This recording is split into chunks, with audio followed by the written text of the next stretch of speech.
وہ جوان جو ہی پروان چڑھا ان فوان شباب آیا تو اس کی پیشانی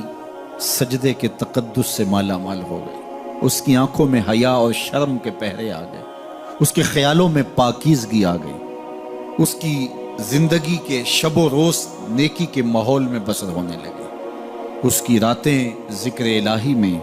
تلاوت کلام مجید میں اور دن یاد الہی میں روزے سے گزرنے لگے۔ وہ جوان جس کی جوانی اللہ کی عبادت میں گزری، کیونکہ جوانی اگر عبادت میں گزر گئی تو بڑھاپا تو پر نور ہے ہی ہے۔ سب سے مشکل مرحلہ زندگی کا جوانی کا ہے۔ شیطان زیادہ ورغلاتا ہے کسی شخص کو جب وہ جوانی کے مرحلوں سے گزر رہا ہوتا ہے۔ تو جس کی جوانی خیریت کے ساتھ گزر گئی اور اس نے اپنی جوانی کے تقدس کو محفوظ رکھ کے منزل تک پہنچا لیا، اپنی عصمت کے جوہر کی حفاظت کی، اپنی آبرو کو لٹنے نہیں دیا،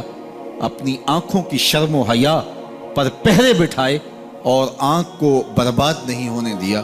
اور اپنی زندگی کے تقدس کا پہرا دیا، تو جو جوان اپنی جوانی کو خیریت کے ساتھ گزار گیا۔ کسی نے کہا تھا نا، کتاب زیست کا ایک اور باب ختم ہوا، شباب ختم ہوا، ایک عذاب ختم ہوا۔ تو جوانی جس کی منزل تک پہنچ گئی خیریت کے ساتھ، عافیت کے سائے میں، مشکل تو بڑا ہے جوانی کو منزل تک لے جانا، خیریت کے ساتھ داغدار نہ ہونے دینا، جوانی کے تقدس کو رسوا نہ ہونے دینا، عصمت کے جوہر پہ کالک نہ لگنے دینا، خواہشات کو غالب نہ آنے دینا۔ آسان کام تو نہیں ہے، مشکل کام ہے، لیکن اگر کوئی مشکل کاٹ گیا، جوانی کے تھوڑے سے ایام میں گزار گیا، اللہ اکبر۔ حضرت شیخ خطلی کہتے ہیں،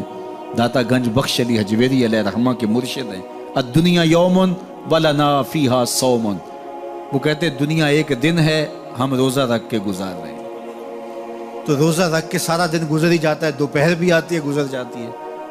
اور عصر کا وقت بھی آتا ہے گزر جاتا ہے، کھانے کا وقت بھی آتا ہے، چائے کا وقت بھی آتا ہے، سب کچھ ہوتا ہے لیکن گزر جاتا ہے، افطار تک بندہ پہنچ جاتا ہے۔ جس نے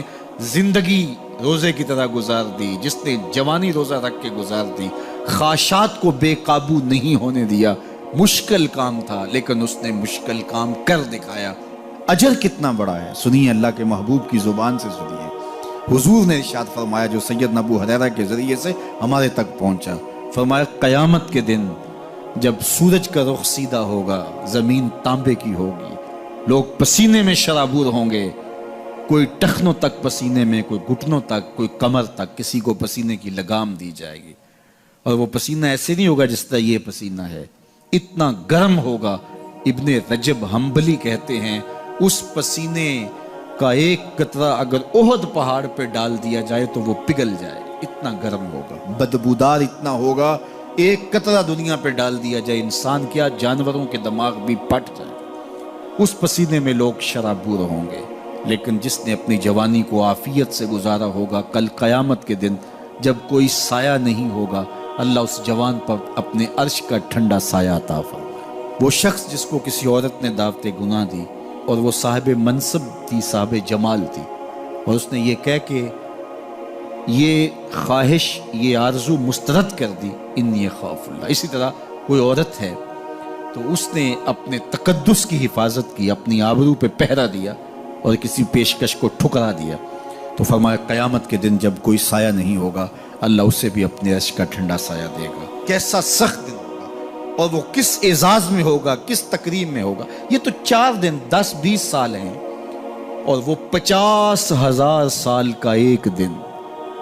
پھر اس کو اللہ کا شکر ادا کرنا ہوگا کہ اللہ تو نے کتنا کرم کیا میرے اوپر کہ میری جوانی خیریت اور عافیت سے گزری، اور آج اس کا تو کتنا بہتر صلہ مجھ کو دے دیا۔